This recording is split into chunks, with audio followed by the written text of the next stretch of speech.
Very great morning साथियों, नमस्कार। और मैं नवीन खरवार आप सभी लोगों का एक बार फिर से बहुत बहुत स्वागत करता हूं आपके अपने YouTube channel TNK the way of success में। दोस्तों, अभी तक अगर आपने हमारे यूट्यूब चैनल को सब्सक्राइब नहीं किया है तो सब्सक्राइब कर लीजिएगा और बेल आइकन को भी दबा लीजिएगा। और थंबनेल से आप लोगों को पता चल गया होगा, आज हम बहुत ही बेहतरीन टॉपिक पे बात करने वाले हैं जिसको हम लोग कहते हैं लॉ ऑफ रेशियो। और लॉ ऑफ रेशियो दोस्तों नेटवर्क मार्केटिंग का एक ऐसा फार्मूला है जिसको अगर आप सीख गए तो अपनी टीम को 10, 20, 50, 100 नहीं 1000, 2000 गुना तक भी तेज़ी से बढ़ा सकते हैं और 1000, 2000 गुना ज़्यादा इनकम आप कर सकते हैं। दोस्तों, लॉ ऑफ रेशियो एक ऐसा फार्मूला है जिससे सीखने के बाद आप उतना पैसा कमाते हैं जितना पैसा आप कमाना चाहते हैं। अब बहुत सारे साथियों ने जो ये वीडियो देख रहे हैं, लॉ ऑफ रेशियो कहीं ना कहीं से सुना होगा, किसी न किसी सेमिनार में, वेबिनार में उन्होंने लॉ ऑफ रेशियो समझा होगा, सुना होगा। लेकिन अनफॉर्चुनेटली आज तक जहाँ पे भी लॉ ऑफ रेशियो की बात होती है वहाँ पे आपको गलत तरीके से लॉ ऑफ रेशियो बताया जाता है। और यही रीज़न है कि लोग जानते हुए भी इस लॉ ऑफ रेशियो को अच्छे तरीके से यूज नहीं कर पाते हैं। सो आज हम बात करने वाले हैं दोस्तों कि इस एक्चुअल में लॉ ऑफ रेशियो क्या होता है और इस लॉ ऑफ रेशियो को आप यूज कैसे करेंगे, क्या एक्चुअल तरीका है लॉ ऑफ रेशियो का बेनिफिट लेने का, और ये लॉ ऑफ रेशियो कैसे काम करता है। इन सारे बातों पे आज हम लोग इस वीडियो में डिस्कस करने वाले हैं। वीडियो बहुत शॉर्ट रहने वाली है दोस्तों, पूरा लास्ट तक इस वीडियो को देखिएगा। दोस्तों, बात करें लॉ ऑफ रेशियो की, सबसे पहले लॉ ऑफ रेशियो को नेटवर्क मार्केटिंग में किसी ने प्रतिपादित किया, किसी ने लाया, तो वो उस व्यक्ति का नाम है एलन पीज, जिन्होंने आज से 30-35 साल पहले एक बुक लिखी थी जिसका नाम है सवाल ही जवाब है। अगर आपने नहीं पढ़ी है तो ज़रूर पढ़िएगा, बहुत अच्छी बुक है। उन्होंने एक स्टोरी शेयर की थी दोस्तों लॉ ऑफ रेशियो के बारे में, और उन्होंने बताया, बहुत बड़े मोटिवेशनल स्पीकर भी हैं एलन पीज साहब। तो उन्होंने बताया कि ये जब छोटे थे, जब ये बच्चे थे, तो इनके रोज़मर्रा की ज़रूरतों को पूरा करने के लिए इनको बॉल्स बेचनी पड़ती थी। उन बॉल्स को लेके ये डोर टू डोर जाते थे, लोगों को बेचते थे और उससे इनका परिवार चलता था। लेकिन किसी दिन $1 का एक बॉल बिकता था, किसी दिन 2 बॉल बिक जाते थे, किसी दिन 3 बॉल बिक जाता था। यानी इनको घर से निकलने के बाद इनको खुद पता नहीं होता था कि कितनी बॉल्स आज बिकेंगी, कितना इनका बेनिफिट होगा, कितना इनको फ़ायदा होगा। दोस्तों, इन्होंने चीज़ों को रिकॉर्ड करना शुरू किया। 4 दिन 5 दिन तक इन्होंने रिकॉर्ड किया कि मैं कितने घर में जाता हूँ तो कितने दरवाजे खुलते हैं, और जो दरवाजे खुलते हैं उसमें से कितने ऐसे लोग हैं जो मेरे से बात करते हैं, और जो लोग बात करते हैं उनमें से कितने ऐसे लोग हैं जो मेरे से वो बॉल्स खरीदते हैं। उसके बाद इन्होंने एक उसका पूरा प्रोजेक्ट तैयार किया, एक खाका उन्होंने तैयार किया, और उन्होंने देखा कि ये जब 15 घरों में जाते हैं, 15 दरवाजे नॉक करते हैं, तो 5 दरवाजे तो कभी खुलते ही नहीं है, कोई खोलता ही नहीं है दोस्तों। 10 दरवाजे खुलते हैं और 10 दरवाज़ों में से 6 लोग ऐसे होते हैं जो जैसे ही सेल्समैन को देखते हैं अपने दरवाजे बंद कर देते हैं। 4 लोग इनसे पूरी बातें सुनते हैं और 4 लोगों में से 2 लोग इनके साथ ज्वाइन कर लेते हैं। अब इनको एक फार्मूला पता चल गया कि अगर मुझे 2 बॉल्स बेचनी है तो मुझे क्या करना है, 15 दरवाजे खटखटाने हैं। अगर मैं 4 बॉल बेचना चाहता हूँ तो मैं क्या करूँगा, 30 दरवाजे नॉक करूँगा। और जब मैं 30 दरवाजे नॉक करूँगा तो मुझे पता है कि इतने दरवाजे नहीं खुलेंगे, इतने लोग मेरी बात नहीं सुनेंगे और इतने लोग मेरे साथ आएंगे। उसी तरह दोस्तों हम लोगों ने डिस्कस किया था, इनको पूरा का पूरा एक रूल मिल गया कि ये कैसे कितना ज़्यादा पैसा कमाना चाहते हैं। फॉर एन एग्जाम्पल, आज ये 10 बॉल बेचना चाहते हैं तो इनको पहले से पता है कि 15 डोर मैं नॉक करता हूँ तो सिर्फ मेरी 2 बॉल्स बिकती हैं। इनको कुछ नहीं करना था, इनको सिर्फ ये पता था कि आज मुझे 10 बॉल बेचनी है और मुझे 15 दरवाजे नॉक करने पड़ेंगे। This is the rule. ऐसे ही दोस्तों, जब हम लोग लॉ ऑफ रेशियो की बात करते हैं तो अगर आपने हमारा पहला वीडियो नहीं देखा है, स्टेप्स ऑफ नेटवर्क मार्केटिंग, तो वो ज़रूर देखिएगा। उसमें हमने बात की कि नेटवर्क मार्केटिंग के एक्चुअल में 5 स्टेप्स होते हैं। पहला स्टेप अप्रोच, दूसरा, जब आप अप्रोच करते हैं तो अप्रोच करने के बाद उनको इनवाइट करते हैं, चाहे वो सेमिनार में बुलाते हैं या जूम मीटिंग में बुलाते हैं, वेबिनार में बुलाते हैं। उसके बाद उनका होता है प्लान प्रेजेंटेशन। प्लान प्रेजेंटेशन के बाद या तो फॉलोअप होता है या वेलकम करते हैं आप उनकी, वो ज्वाइनिंग कराते हैं। सो ये टोटल ये 5 स्टेप्स हैं आपके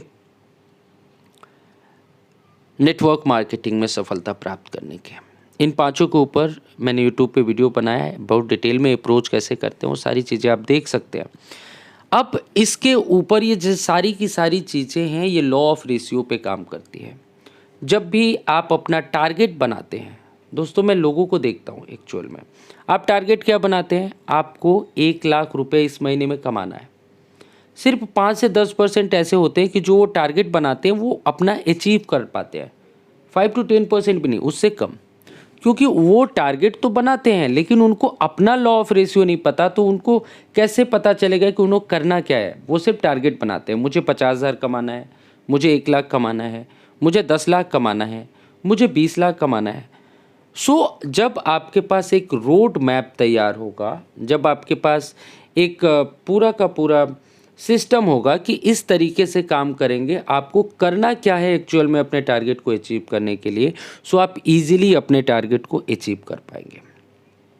सबसे पहले क्या करना है दोस्तों, टारगेट बनाने से पहले आपके पास अगर डेटा है, नहीं है तो 5 से 6 दिन आप खर्च करें और अपने डेटा को कलेक्ट करना शुरू करें। आज आपने जितने भी अप्रोच किए, उन अप्रोच को आज राइट डाउन कीजिए, कुछ कॉलम्स बना लीजिए। जैसे मैंने यहाँ पे एक छोटा सा एक्सेल पे बनाया हुआ है, अब मैंने डेट डाला है, डेट के सामने आपने लिखा है कि आज आपने कितने अप्रोच किए, अप्रोच करने के बाद आपने कितने लोग इनवाइट हो गए या कितने लोग को आपने इनवाइट करने में सक्षम रहे। क्योंकि अगर आपने 50 लोगों को अप्रोच किया तो ज़रूरी नहीं है 50 लोग आपके कॉल्स रिसीव करेंगे। अप्रोच का मतलब वो सारे लोग जिनको आपने कोशिश किया इनवाइट करने का, उनसे बात हुई नहीं हुई, वो बिजी थे, वो सारे नंबर्स काउंट होंगे। सो जब आपने 50 लोगों को किया तो अप्रोच वाले कॉलम में लिखिए 50, उसमें से कितने लोगों को आपने इनवाइट किया मीटिंग में आने के लिए।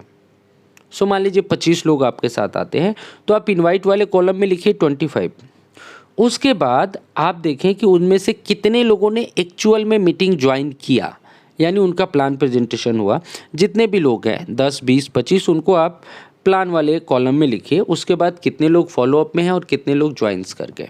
तो जब आप 5 दिन 6 दिन रेगुलर आप ये काम करते हैं और रेगुलर डेटा को रिकॉर्ड करते हैं तो यू विल गेट रेशियो कि आपने 50 लोगों से बात किया, 100 लोगों से बात किया, 150 लोगों से बात किया, सो कितने लोग आपके साथ ज्वाइन करते हैं। उसके बाद आप अपना टारगेट बनाएं। टारगेट अब एग्जाम्पल के तौर पे समझें कि आप किसी भी कंपनी में हैं और आपको वहाँ पे एक ज्वाइनिंग कराने पे 2,000 रुपया मिलता है, या आपकी एक टीम बढ़ती है तो आपको 2,000 रुपीज़ मिलता है। वो अपने हिसाब से कैलकुलेशन कीजिएगा और आपको 1 लाख रुपए कमाने हैं। इसका मतलब क्या हुआ दोस्तों कि आपको 1 लाख रुपए कमाने के लिए 50 ज्वाइनिंग्स लगानी पड़ेंगी। 50 ज्वाइनिंग्स लगाने के लिए अब आपको देखना है कि कितने लोगों को अप्रोच करना पड़ेगा। सो आपका टारगेट 1 लाख नहीं होना चाहिए, आपका टारगेट होने चाहिए अप्रोचेस। लेकिन जब आप उस डेटा को रिकॉर्ड करेंगे ना, फॉर एन एग्जांपल मैं कहता हूँ कि 10 अप्रोच करते हैं आप तो आपके साथ 2 लोग आते हैं, 10 अप्रोच करने पे आपके साथ 2 लोग आते हैं तो आपको 50 लोगों की ज्वाइनिंग कराने के लिए कितने लोगों को अप्रोच करना पड़ेगा दोस्तों, 500। और 500 लोगों को अप्रोच अगर एक दिन में आप 50 करते हैं सो कितने दिन में हो जाएंगे, 10 दिन में, यानी पूरे महीने का टारगेट आप 10 दिन में कंप्लीट कर सकते हैं।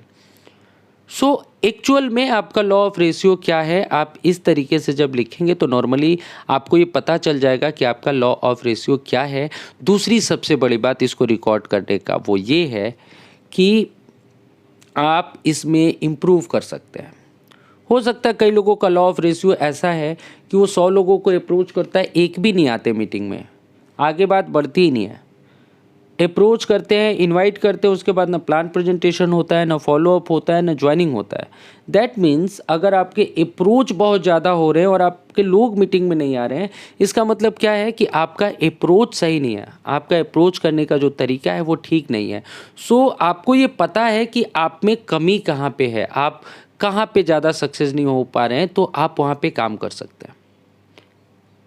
आपको अगर ये लग रहा है कि आप अप्रोच कर रहे हैं, लोगों को इनवाइट भी कर रहे हैं, लोग मीटिंग में भी आ रहे हैं, उसके बाद ज्वाइन नहीं कर रहे हैं, सो कहीं प्लान प्रेजेंटेशन में तो मिस्टेक नहीं है। सो इस डेटा को रिकॉर्ड करने का सबसे बड़ा फ़ायदा ये होगा कि you will get your road map. आपको ये पता होगा कि आपका जो टारगेट है उसको आपको अचीव कैसे करना है, पहली चीज़। सेकेंड थिंग, आपको ये भी पता होगा कि आपको अगर रिस्पॉन्स नहीं आ रहा है तो आपके कौन से कॉलम में या कौन से पार्ट में दिक्कत है और आप उसको इम्प्रूव कर सकते हैं। सो दोस्तों, law of ratio in network marketing काम करता है approach versus invitation versus plan presentation versus follow versus joining, और आप इम्प्रूव कर सकते हैं। सो आज तक जो आपको लॉ ऑफ रेशियो के बारे में बताया जाता रहा है स्टार्ट से लेके अभी तक, कि आप 10 लोगों से बात करेंगे, एक व्यक्ति आएगा, और 10 व्यक्ति आएंगे तो एक व्यक्ति काम करेगा, दोस्तों सरासर झूठ है। ये लॉ ऑफ रेशियो नहीं है। आपका लॉ ऑफ रेशियो अलग होगा, आपके पड़ोसी का लॉ ऑफ रेशियो अलग होगा, आपके टीममेट्स का लॉ ऑफ रेशियो अलग होगा। लेकिन अगर आप डेटा को रिकॉर्ड करते हैं और ये देखते हैं कि कहाँ पे आपका रेशियो कम है, अप्रोच वर्सेस इन्विटेशन का क्या रेशियो है, इन्विटेशन वर्सेस प्लान प्रेजेंटेशन का रेशियो का क्या है, और प्लान प्रेजेंटेशन वर्सेस ज्वाइनिंग का रेशियो क्या है, सो कौन से पार्ट का लॉ ऑफ रेशियो सबसे कम है, एवरेज सबसे कम आ रहा है, वहाँ पे आप काम करना शुरू करें, उसको इम्प्रूव करें। दोस्तों एक दिन ऐसा आएगा जब आप 10 लोगों से बात करेंगे, सो 5 लोग ज्वाइन करेंगे। उसके बाद एक दिन ऐसा आएगा जब आप 10 लोगों से बात करेंगे, 7 लोग ज्वाइन करेंगे। और एक दिन ऐसा भी आएगा दोस्तों जब आप 10 लोगों से बात करेंगे तो 10 लोग आपके साथ ज्वाइन करेंगे। लेकिन दोस्तों हमेशा याद रखिएगा, आपके ये पांचों स्टेप्स आपको आने चाहिए। अप्रोच कैसे करना है, इन्विटेशन कैसे करना है, प्लान प्रेजेंटेशन कैसे करना है, फॉलोअप कैसे करना है, और ज्वाइनिंग कैसे करानी है। सो आई होप आप सभी लोगों को वीडियो बहुत पसंद आई होगी लॉ ऑफ रेशियो पे। बाकी अप्रोच, इन्विटेशन, प्लान प्रेजेंटेशन इत्यादि के लिए भी वीडियोस मैंने बनाए हैं, आप ज़रूर देखिएगा। थैंक यू सो मच दोस्तों, happy earning, thank you so much, have a nice day दोस्तों।